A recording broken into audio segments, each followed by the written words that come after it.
You already know what it is, Mr. Don Trip. Eddie Valero.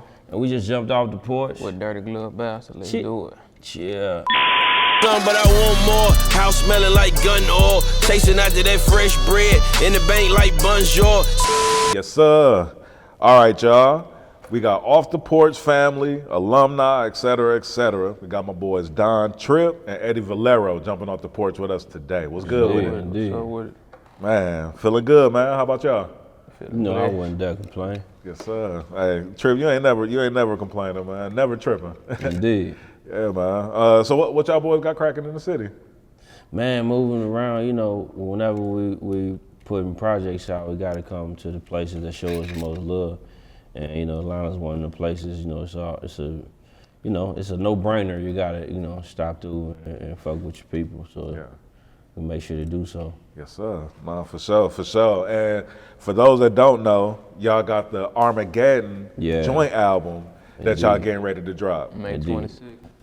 Now, you two are both revered for your lyricism, and being from Memphis and really like having that focus on them lyrics, on them bars for real. Yeah. How did y'all decide to go ahead and put something out together, man? Because I think it's something that like we never expected, but it makes so much sense.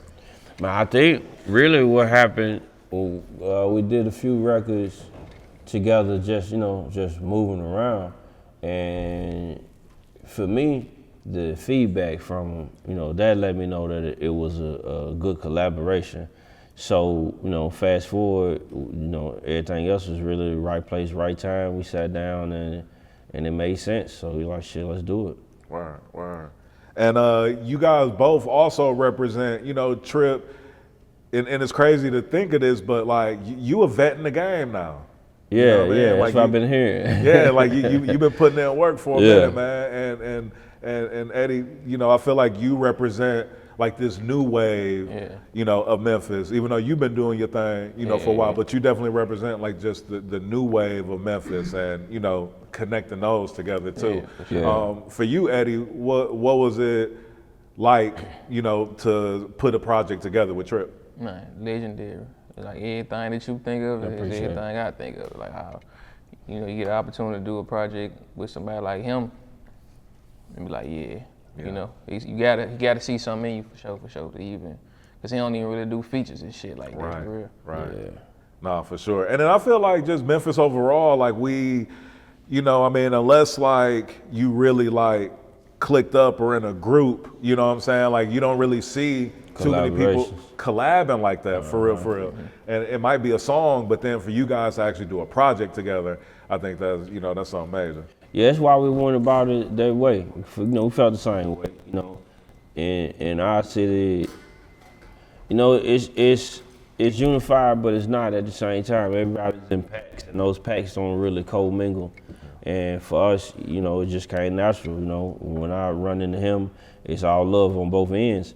So we just felt like, we was already making music anyway, and it's, what we enjoy doing. So why not take a shot at it?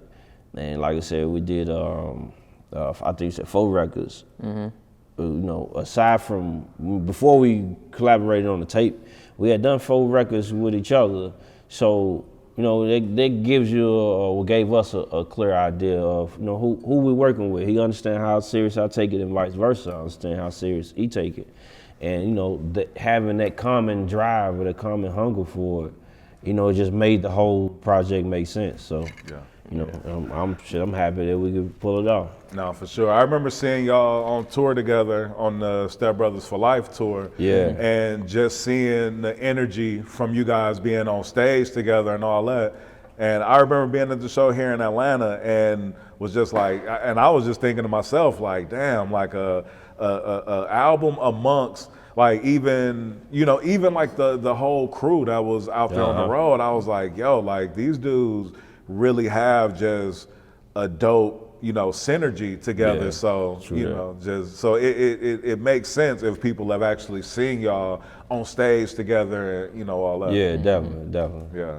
Now, the song Three-Headed Monster, that song was dope with, you know what I'm saying, with you, Trip, you, Eddie Valero, and Starlito. Yeah. Can you just talk about like that song and the vibe that y'all got from that when y'all put that out? Well, that was just really just a song I needed them both on my album. So I sent it to Trip, and he got this thing where we don't nobody want to go before him.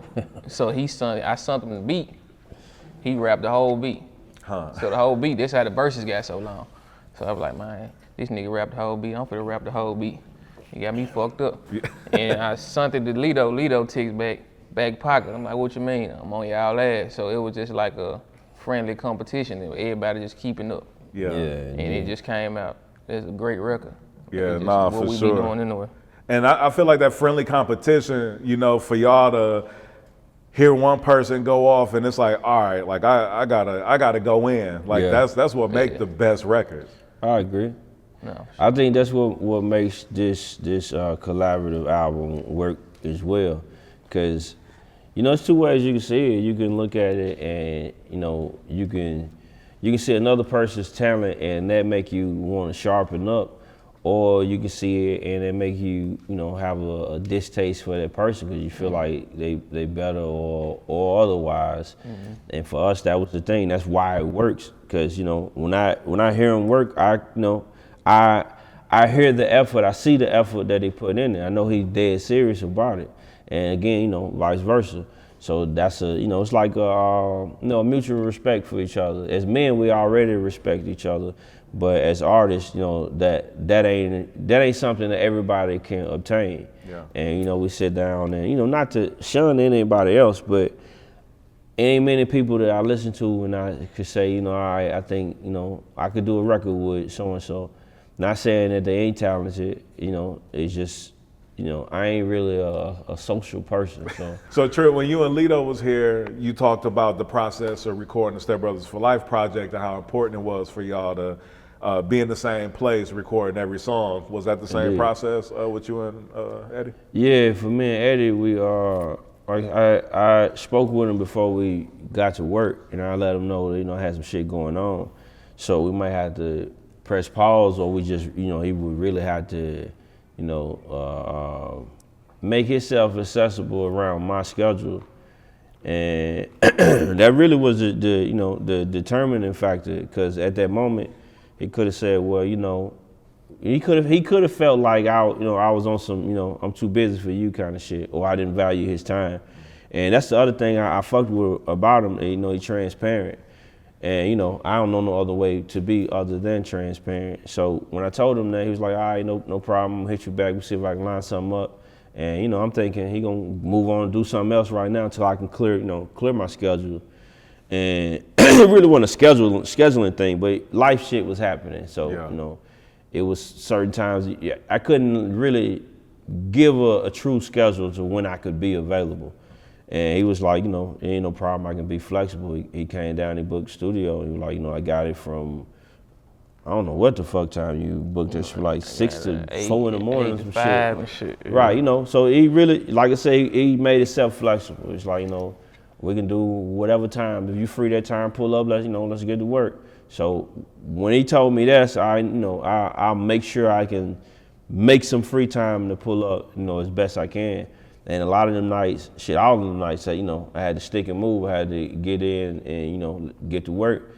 And each time he was ready to work. You know, I ain't pull up and he was on some bullshit. He went, you know, kicking it with a broad, shooting dice or some shit. You know how rappers get. You pull up to the studio to collab, you on rapper time. I collab with some rappers, and we sat in the studio for about 12 hours and got nothing done. The nigga was in the booth for 12 whole hours. He needed bitches. We called somebody to get that situated. He needed, you know, some extracurricular activities. We called and got that situated. The nigga never came out the booth. Mumbled for 12 hours. We got nothing from it. So, you know, I say that to say, you know, when we was in the studio, it was all business. You know, he got in and he was ready to work, and that mean more to me than anything. So at the very least, I had to make sure, you know, I brought the same energy to it. as far as making the music, I expect it to come natural, same as it come for me. Yeah. But the valuing each other's time and respecting each other, as individuals, I felt like that was the glue that made it all happen. So we had to do it in person. Right. Now, Eddie, when you guys did link in the studio, did you already have some concepts already like put down or ready, knowing like the direction of some of the songs, or how did you guys even get into the creative process? Nah, I just was booking the studio time, and we just were bouncing it out the wall. I just felt like we did it in Memphis though, so it was all ready. I knew it was gonna be like we was in the middle of the trench. We was in North Memphis, and small studio. It wasn't no big state-of-the-art studio. It was a cool small joint. It just was what we needed to get the energy for the project rolling. True. Yeah. And then both of you guys being artists that actually write your lyrics and don't punch in too much, what was that process even like? Do you let each other maybe hear a verse or hear the direction that it's going, or do y'all just put the music on, y'all write, and then? No, I don't believe in that. We're gonna turn the beat on. First we browse through beats, and you kind of like. I don't know if it's because I've been doing it for so long. I try to take all the thinking out of it and leave it to just pure feeling. Mm-hmm. So we browse through beats, and I look if he mumbling or he moving. That means he got he caught something. Some creative popped in his head. So we stopped that one. We fucking with that one. You got an idea. It's like if he got that same deal, if it's vice versa, we lock in on the beat, and you do what you doing, I'm gonna do what I'm doing. Let's just certain records like the we got a record called The Perfect Plan. That's a record we had to discuss before we start building. But other than that, we really just feed off of each other. If you building right now, you got an idea. I believe in recording that shit. Don't tell it to me. Go ahead and you drop it, and when I listen, if I can vibe with it, then there we go. Yeah. If I can't, then at the very least, you got you halfway done on the song for yourself. And I don't think nothing's wrong with that either. It just so happens that none of what we did was a leftover. Yeah. We went in and we congruently, that shit just worked. Now, Trip, you after the Step Brothers for Life project, you dropped one project, Forgiveness is God's Job. Well, technically it was two. Okay. I did a part one and a part two too. Right. Yeah. Yeah. Now, you had just come off of maybe a 2-year streak of dropping a project every single month. Yeah. During that time that you had taken off from dropping projects so much, how did that affect your creativity and you getting back into the mode of I don't know. I don't think I never really get out of it. Sometimes what I had to do, well, I won't say I have to do it, but in order to do a collaborative project, I got to be devoted to it. So same with with Step Brothers. When we started working on Step Brothers, I want to say last year, January and February, I put out deluxes. I think I want to say January, February last year. So and so I did deluxes because I don't know how to really sit still. So when we finally came to an agreement on how we wanted to structure Step Brothers for Life and wanted to start recording, then I ceased. Everything I had recorded before that was out. So we got to work on Step Brothers for Life. And I made that my focus until the project came out and it did its time. And then after that, like I said, I don't really know how to sit still. So we ended up with, I went back in the studio with the two projects that I did. And then this past January and February, I did the same thing. I deluxed both of those. Yeah. And the reason for that is because we had started, discussing doing a tape together. And I don't really believe in juggling. So, I want to make sure I can devote all my time and effort to what we're doing. But as far as the creative part, I really never stop. I don't press pause. and I think that's part of why I've been able to last this long. It's just just let it come naturally. Yeah. I was talking to Gorilla Zoe, and years back, he had done something where he dropped one mixtape every single day in February. Yeah, for 28 days. Yeah. So we were just talking about him doing that, and then I brought you up, and he was just saying how much of a fan he was and how much he respected. Yeah, I rock with Zoe. I met Zoe in like 2007 or 8 or something like that. He was coming down to Memphis, rocking with some of the producers I used to work with. Yeah. So yeah. Right. Gorilla Zoe was part of the reason why I got more productive, not from what he was doing, but the studio we was in. When I was in there, I wasn't important. So we could play beats and go through beats, and we sitting there, we rocking. But when Gorilla Zoe stepped in the door, they all my engineers and producers just disappeared. Nobody's in the room with me no more. They all downstairs with Zoe. So after that, I said, all right, I know what I'm gonna do. And since then, I've been on the trajectory I've been on. Right. Now that's what's up.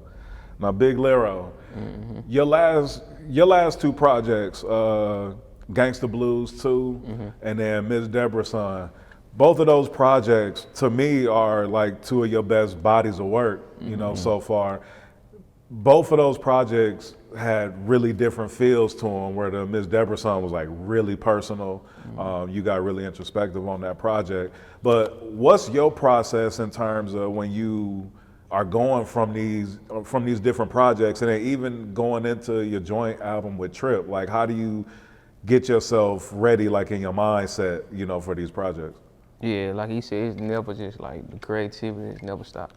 Like now we fit to bring something out, but we already months ahead. We working on the next thing, and it's just like I'm the type of person I gotta go do something, then go rap about it. So if I done went to Miami, I'm gonna come back. I got an album. You know what I'm saying? But like far as Miss Deborah's Son, that just was a touchy subject for me. Yeah. And I just was ready to talk about it. Like my mama died in 2019. Okay. I'm just bringing the album about her out in 2025. Yeah. So I had to patch up myself and, get my mind right. Like you hear me mention my mama a lot, but I felt like Miss Deborah's Son, I had songs where it's like, I talk about I had to cut her hair off after chemo, you know what I'm saying? Like it's got real, real personal, and it's like shit I only share with my brothers, like people who close. Yeah. Really my brother now, like nobody else just really knew this shit was really going on, so. Word. Yeah, I lost my mom's the same year, same situation or whatever. So you felt I was really feeling that project, like, you know what I mean, to like track to track. I was like, damn, like bruh speaking about some of the stuff I've been dealing with. And it's just on that project, I just feel like every project I grow. I learn more and more. I learn more about structuring songs. I learn more like a different type of records. I just feel like I've gotten a whole nother pocket on Miss Deborah's Son that I ain't never touched before. Yeah. No, for sure. Talk about the song 5:04 a.m. that was released on the second deluxe of the Step Brothers for Life project, but with with you guys and Big TXP. Who was in New Orleans? Yeah, it was in New Orleans. In Crown Plaza. I don't know what. Yeah, we did it in the hotel room. Yeah, I got a few setups, man. I got travel setups. So I got different travel setups depending on how long we gone or what the transportation is. So I got a setup that's got a portable booth if we in the Sprinter. I got a compact setup for if we got to fly and so on and so forth. But we was in the hotel after the show, and we set the studio up and they started playing beats. It was a couple people in there. His landlord was in there too. Mm-hmm. I want to say. Joe Gotti was in there. It was a couple people in there. Top. Yeah. So it's a room full of creatives, and they just playing beats. And Big Top is one of them people that he extremely productive. Mm-hmm. And that was my first time being in, I want to say my first time being in the studio with Top. But either way, they playing beats, and like I said, I believe that if you got an idea, you go in and you drop it. And Top was like, he had something. And I'm like, well, I don't know why you telling me. That's what the booth is there for. And you know, he got up, he went in there, and that's what sparked it. And you know, same deal. I think you don't necessarily have to have. You don't gotta have a whole song in mind. You don't gotta have a whole verse together, a hook together, whatever's in your mind. I just believe that it's more productive to get it out. You know, I watched Michael Jackson record not personally, of course. I watched Michael Jackson record on a small tape recorder, and from what I gathered, that's because it's a whole lot more productive to go ahead and get the idea out. Mm-hmm. So same deal, you know, Top went in there and I want to say did like a 4, right? Yeah, because what's on the record is what happened. So Top went in and did like a 4. Man, Eddie, Top, and Star have been in the studio collectively together before, and Lance. So they already knew what was happening. So Star like, we know I ain't about to let him go rap forever. So Star jumped in, and when Star jumped in, then Eddie jumped in, and I'm like, well, shit, okay, well, I guess this is what we're doing then.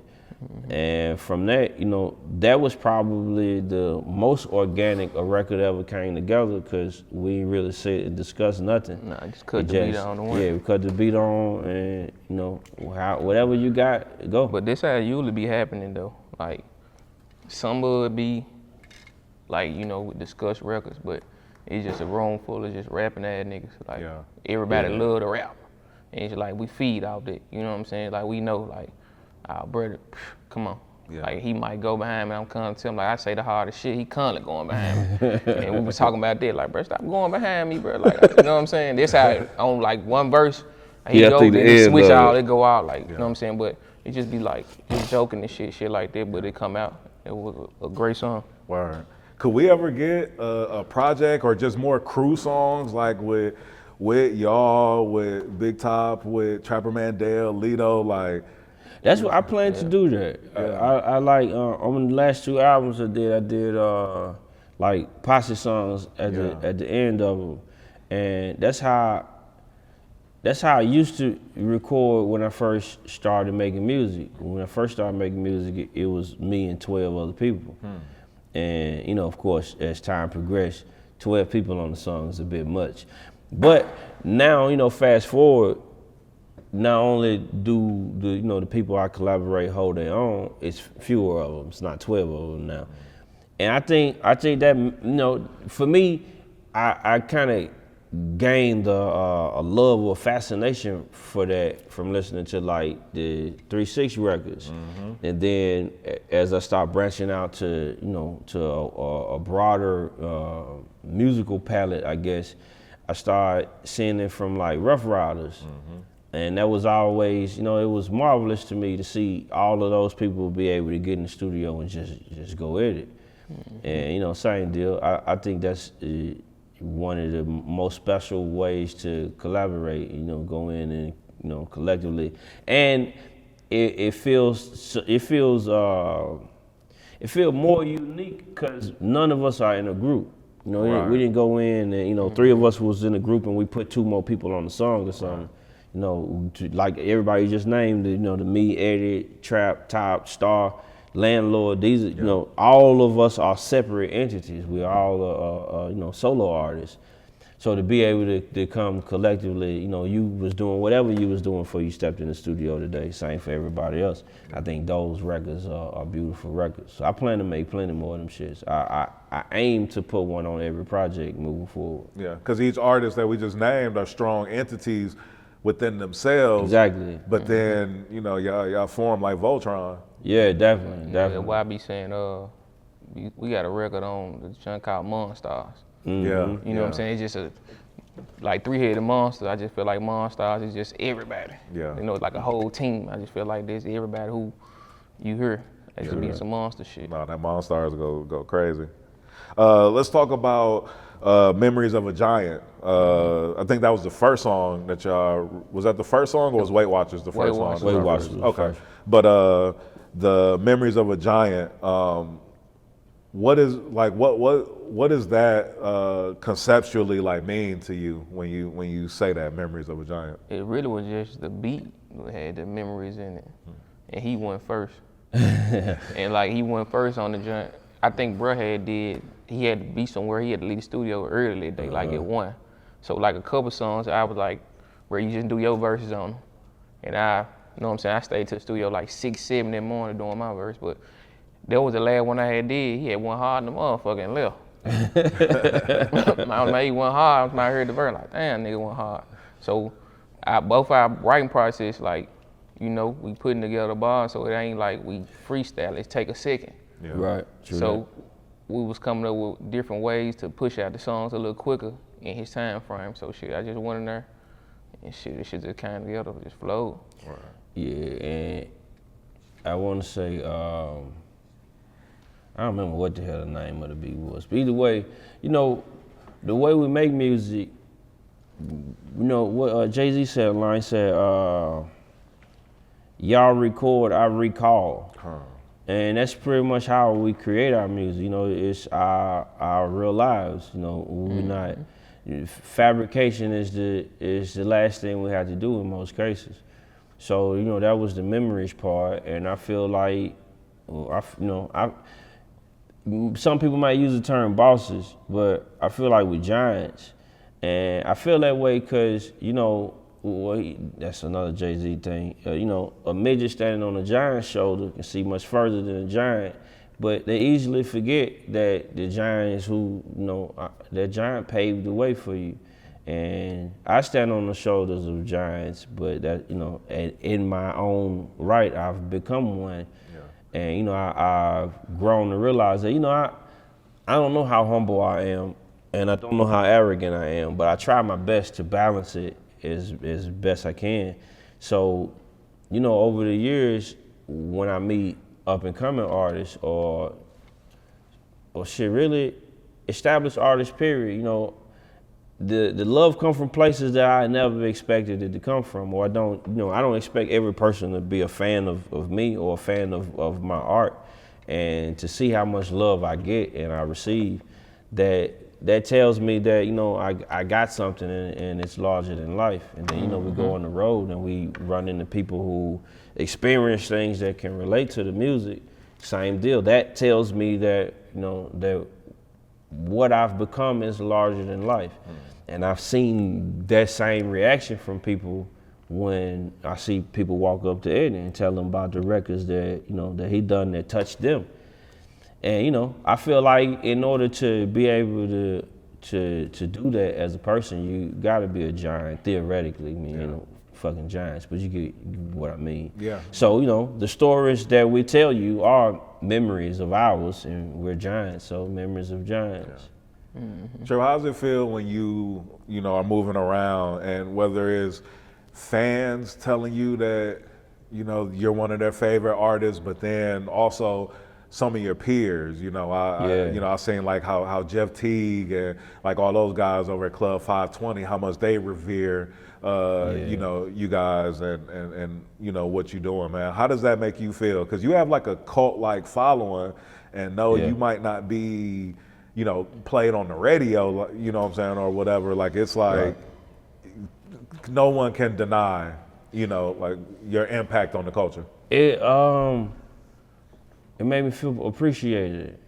No, I never, I'm a person, I wouldn't call it optimistic, but I don't really done on the negative shit. I don't look at what I don't got. I pay more attention to what I do have. I learned a long time ago, you focus on what you don't have, you'll lose what you do have.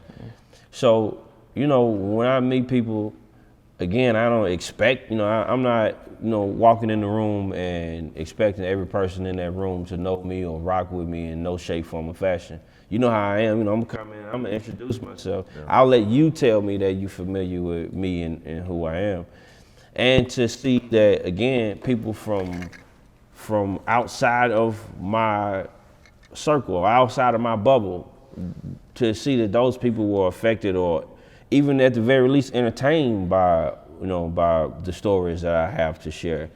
That means something to me, and that's kind of my that's kind of my award for it, or reward for it. You know, I like you said, I'm not a superstar, but the fact that I'm not a superstar and yet I still have a cult following says that, you know, I have something to offer, and at the very least it's been accepted. Yeah.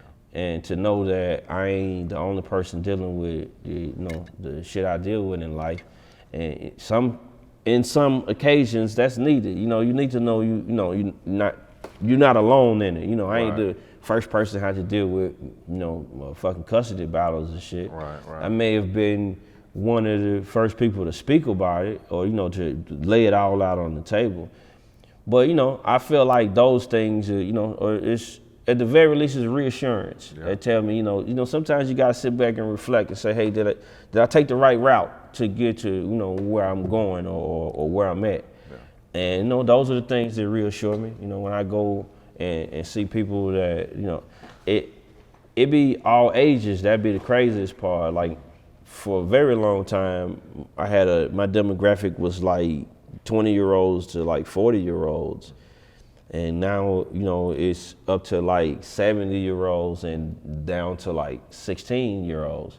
I seen my guy sent me a clip of his little brother. I don't know how old his little brother is, but he's singing fine ass. And how you say what? A 10-year-old listening to a Don Tripp record. And Don Tripp's, in this business, you don't get to touch an audience that young. That sounds weird. You don't get to connect with an audience that's that young, especially at my age. Yeah. And the fact that I could do that without a gimmick, that solidifies everything for me. They tell me, I do have something to share, and it is being valued. And again, I don't look at how popular I'm not. I appreciate how popular I am. And then you've been killing it with these freestyles on these different platforms. That's been going crazy viral, and just I feel like opening the door even more for people to discover you and then start going through the catalog and all that. Well, at some point I sat down and like I said, I evaluate and reevaluate myself all the time. So I sat and I looked at my career. And I'm like, part of what propels artists is having a gimmick.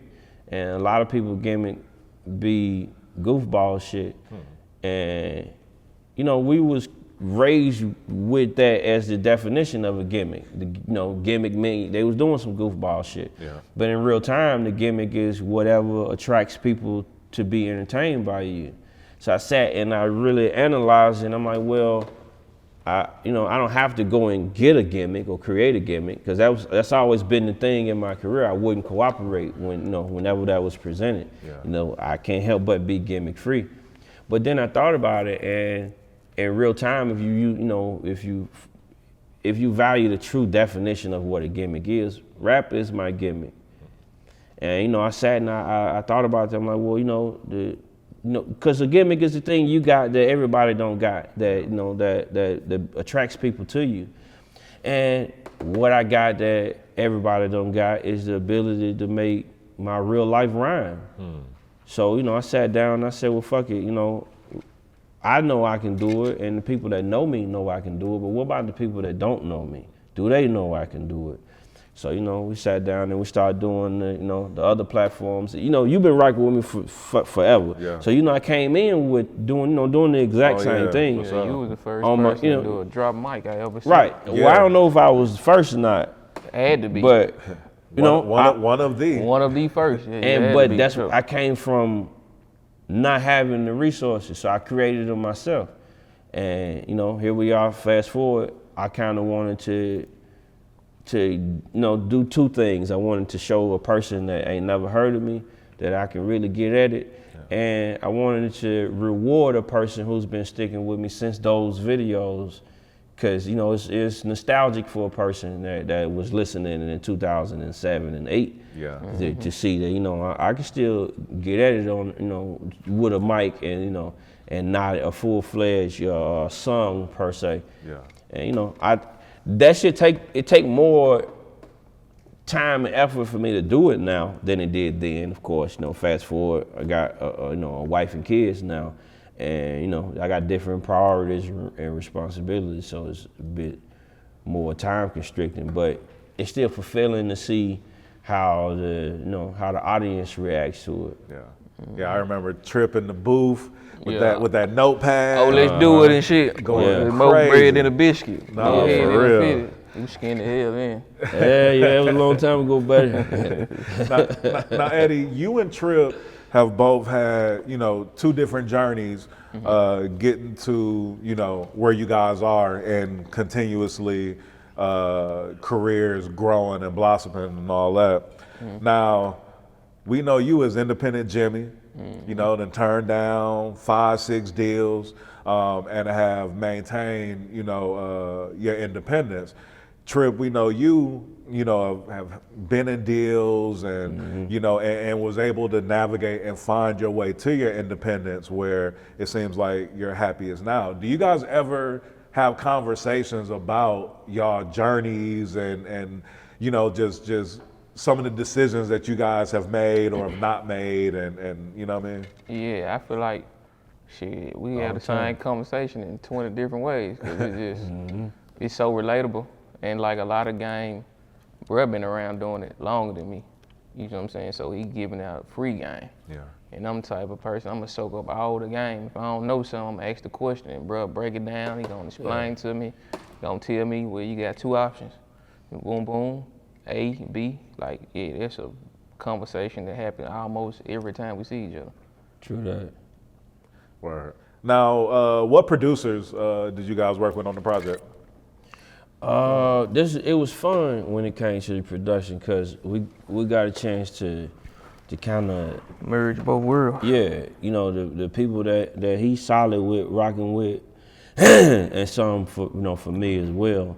On my end, I brought in some Zach Feezy's, Tooch. Excuse me, I want to say Young Lad. Yep. On my end, I got Justin. This is Justin the Cone. He's a new producer I've been working with. Triple G Ty, he did something for me. Seal Sizzle. Okay. Seal been on, Seal is working with both of us. So, yep, Seal and JP on the track. Okay. Yeah, you and JP got crazy chemistry. So it's just like, the production, this another thing, we just let it happen natural. It wasn't no just shit, whatever we were pulling up. Yeah. You know what I'm saying? But he got his set of producers he working with. I got mine, and just one from there. We just together. randomly, pick a folder, open it, and let's hear what they got in it. Word. And the Weight Watchers joint that y'all dropped, it's crazy, dope visual, everything. Oh, indeed. Yeah. That was one of the records. I don't know who produced. I'm bad with that kind of shit. Triple G did. Triple G Ty. Yeah. So that was one of the records. It might have been one of our first records too. I think that was one of the last ones, or like mid. I want to say it was towards the end, cause we was writing that one for a minute. Yeah, that was the longest record it took us to do on the tape. We was on that one for a second. And we did the tape in 5 sessions? 5 sessions. Yes, it was in a matter. We might have skipped a day.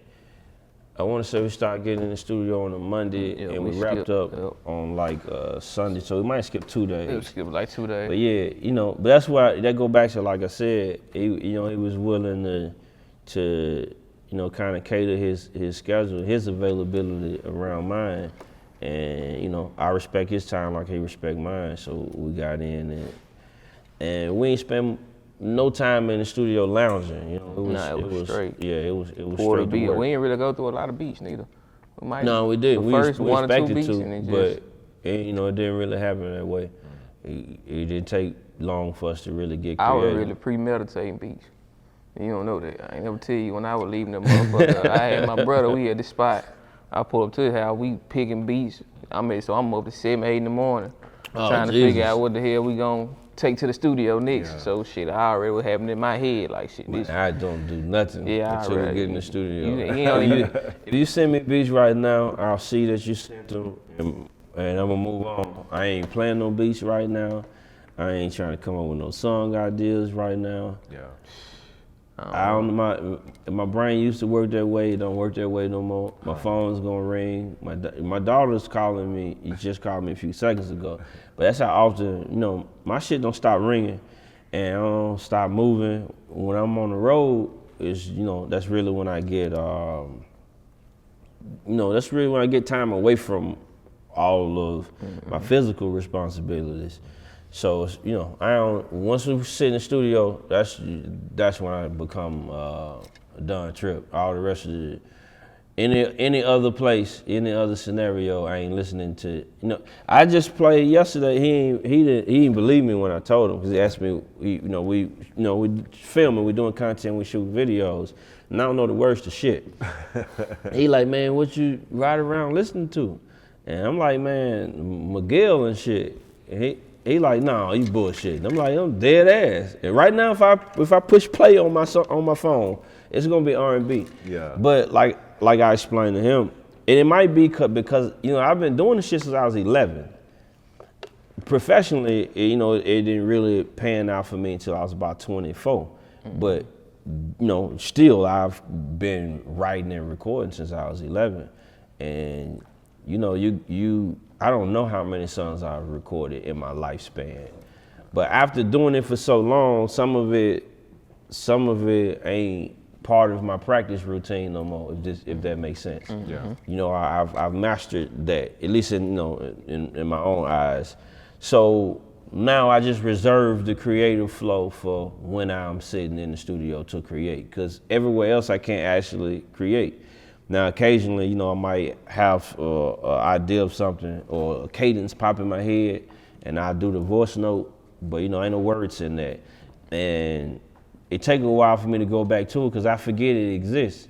So, once I'm working full-fledged on the project and, I knock out a couple records, I might then think, oh shit, let me revisit that and listen, and maybe it work, maybe it don't. And in most cases, I end up selling that to somebody else. But, I don't really, I ain't pick no beats until we sat down and started playing. As a matter of fact, I had to call the people back because the files had expired. Because, whenever they sent them to me, like, resend it so, we can hear it in here. And, if it work, it work. I ain't believe you would listen to Miguel, because he be riding around with some scary gangsta ass niggas in the Sprinter. And I be feeling like them niggas just riding around listening to Miguel. Well, see, I don't see it. That's the other thing. No, we ain't riding around listening to Miguel. Shit, if they in the Sprinter with you, you make them listen to see, this how this works. See, I've been on the road since I was in my 20s. So when I used to go on the road with Piff used to drive sometimes, and I believe, because I ain't driving, and I believe that the driver should be able to be comfortable. So you play whatever music you want to play. Well, I don't like none of that shit. I ain't gonna say no names, because then it sounds like I'm hating then. Yeah. But Piff play a bunch of music I don't like. Yeah. And then my brother Binker drive, and Binker plays, his shit is chaotic. So I can't take listening to his playlist. My brother White Guy drive for me now. He's the designated driver, and he just play young nigga shit, and he older than me. So I learned a long time ago, it's two things, there's one or two ways we can go about this. One, I'm gonna hate this whole fucking ride.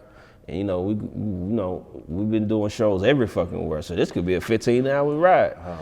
So either we're gonna hate the fuck out of it, or I'm gonna put my headphones on.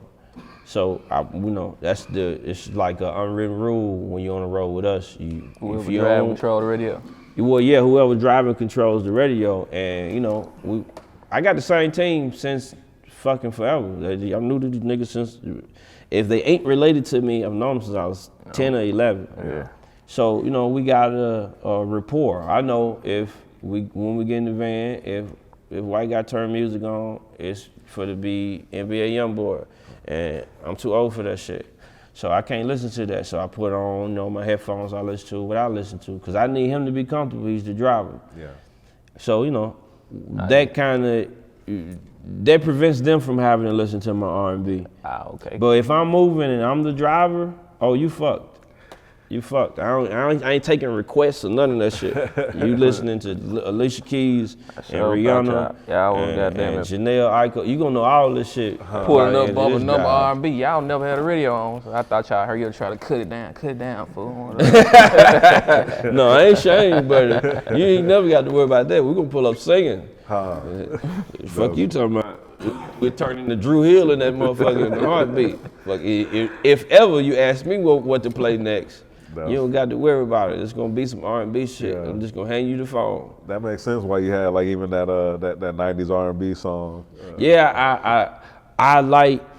I mean, it's gonna sound crazy, but it is what it is. I like R&B music more than I like rap music. At least the current rap music. But I like the older R&B music more than I like the current R&B music. Yeah. R&B music used to. I can play them old school records with my kids in the car. Yeah. Cause you know, back when, I was supposed to say back when, but Ronald Isley been recording fucking 70 years now.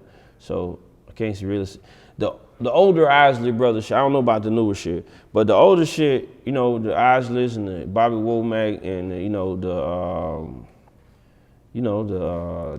Teddy Pendergrass, so on and so forth.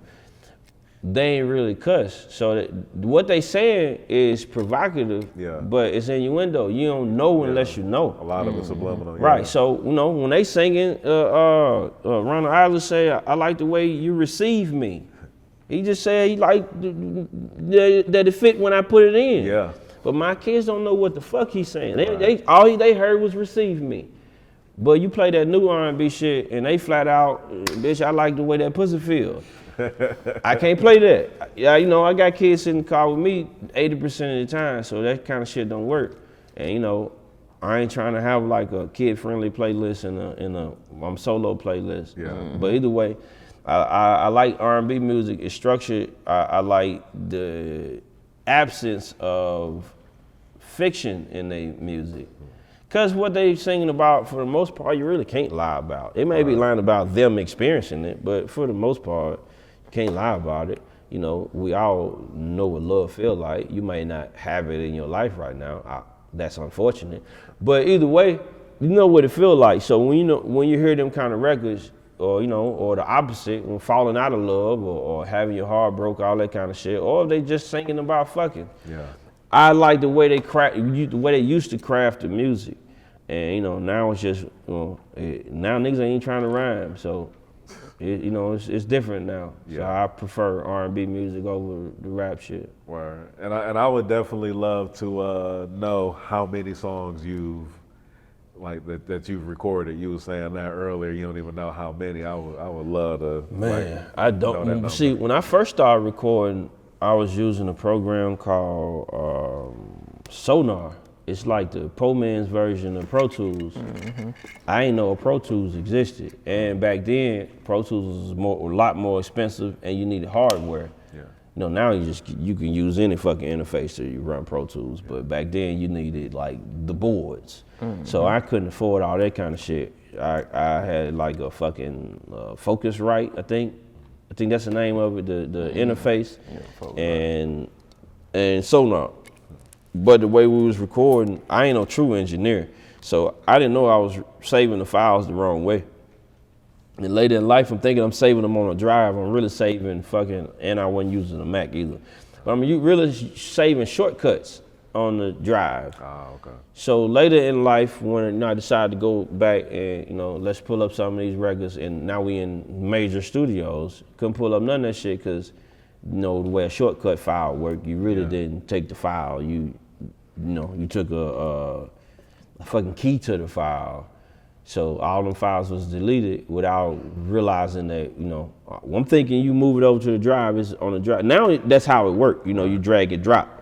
But that's not how it worked at first, some years back when you had to have the drive, you got to plug in the wall. Oh, yeah. Mm-hmm. But either way, at some point I found out that all the hundreds of songs that I thought I didn't have. None, I had no session to none of them shits.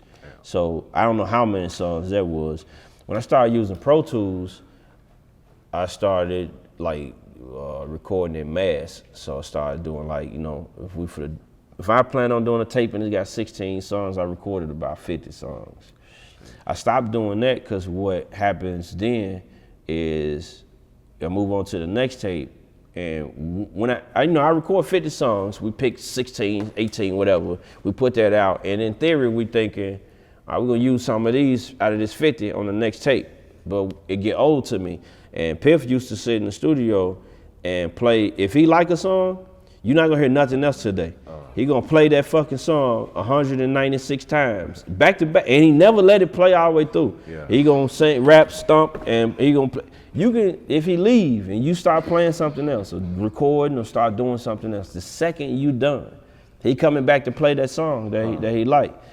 But either way, with all that music, it become old to me. And then, fast forward now, I'm working on another project, and here go a whole new 50 songs. Now all these songs just piling up on the drive. Yeah. And then, fast forward to now, I don't believe in it. After Piff passed, it took a lot for me to really want to even be in the studio. So, cause right before he passed, I did all them, them COVID features, and that was 100-something features. And for me, that was just like a lyrical exercise, just keep me going. We can't go outside, so I can't do no shows, but I can still make some money, so I'm gonna make it. And I was writing at the same time, so I did it was nothing more. If anything, it was like a writing camp in my own home, or in my own studio. But then when, like I said, when Piff passed, the older music didn't sit the same with me, cause I don't know. I think I was in so much pain that it didn't, it didn't meet. It didn't connect with me no more. So a lot of that shit, I probably got 70 unreleased records from before 2020. But after 2022, after 2022, everything I recorded, I started releasing all that shit. I ain't do no more, leave it in the vault shit. Yeah. So all the shit that's in the vault is shit from I got records that never came out from when I was recording Cool and Dre. We did 70 records for the album that we never sat down and actually put together. That's a whole nother story.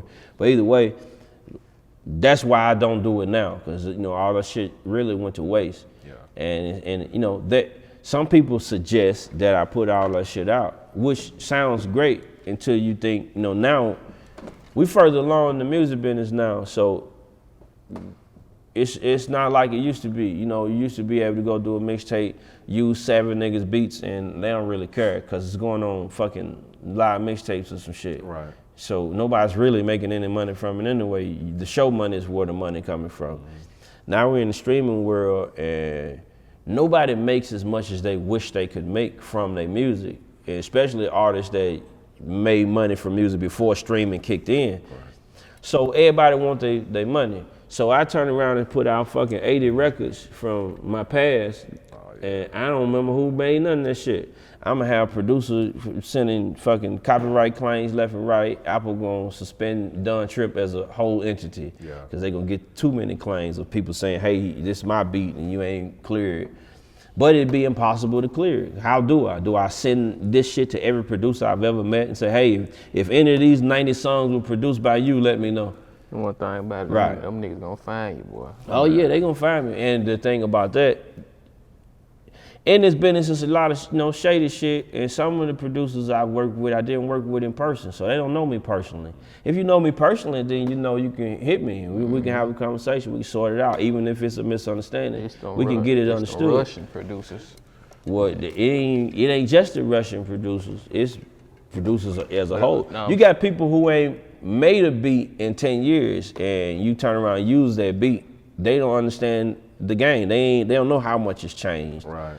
So everybody do the same thing. They go and file their claim to the DSPs. Mm-hmm. All right. Well, when you do that, you basically went over my head. Those are the people who they ain't gonna sit and litigate and sit and try to figure it out. I'm saying they gonna say, hey, we gonna take this down until y'all get it sorted out. Yeah. With the Russians, I'm saying like they'd be like one person did the beat, they try to say 5 motherfuckers did it. Yeah. So you gotta pay all 5 of them. Well, I wouldn't have that all problem because I ain't none of those are internet beats from before 2020. So now that's a new problem. You're right, because they be sending loops and shit. Right. Well, that's the thing that's become now. Before 2020, you're right. Them niggas had to sit in there with them NPCs and shit. Right. Niggas had to really sit down and do it. But like I said, the problem is I done never met some of these niggas in person. And like, we got a tape that's on its way, and I can't tell you who produced what song.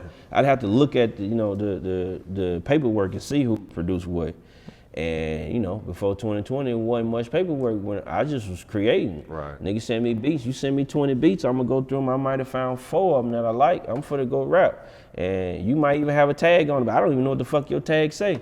So I never cared about that. Yeah. Well, I never cared about it. And then fast forward, I got more involved in the business, and the business evolved. Yeah. So last thing I want to do is go put out my lost tapes, and I got to take it down every 2 weeks because we got a copyright claim every time you look up. Yeah. And again, I don't got enough power to get Apple to turn the other cheek every time they send a claim. Them people got, they give you like strikes, and after you got a certain amount of them shits, they'll close your whole shit. Oh yeah, they ain't playing with it. Right, and that's my livelihood. So if you want to hear them shits, you gonna have to go back in time and get to know me.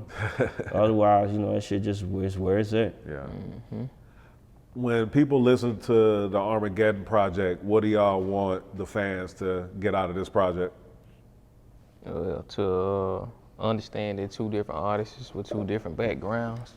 We come from the same place, but from 2 different parts can get along. And true that. Like you say, don't have any turmoil. Like 2 bosses can come together and make good music and make a movement. Just like I want people to understand it, especially people from the city, really around the world to understand it. Yeah, definitely. You don't gotta go to war just because we both run our own shit. I think that's one of them things that if a lot of other entities put their pride to the side, they can make some beautiful music. We see it all the time. We see 2 people, who got their own shit going on. They come together, do some shit. When we hear collaborative projects, now I won't do the name game, but when we hear collaborative projects, it be throwaway shit now. Like the way it's so unorganic now, and this business we do a pretty good job at. It's kind of dictating perception. But now when you hear records, you hear records, got one guy, they rap, and then the beat change for the second person. And the audience listens and thinks, oh man, that was hard. It was dynamic or something. But in real life, these 2 lazy motherfuckers couldn't rap on the same beat. And since they couldn't rap on the same beat, he rapped on one, he rapped on the other, and they made them switch into each other. They was really being lazy, but the audience hears it and it sounds new because we can take shortcuts now. And so I say that to say, most of the time when people collaborate, they can't really get in person and collaborate because egos, and it make it easier for them to clash. And for us, it was the opposite, and that's kind of what we wanted to show you, that it can happen.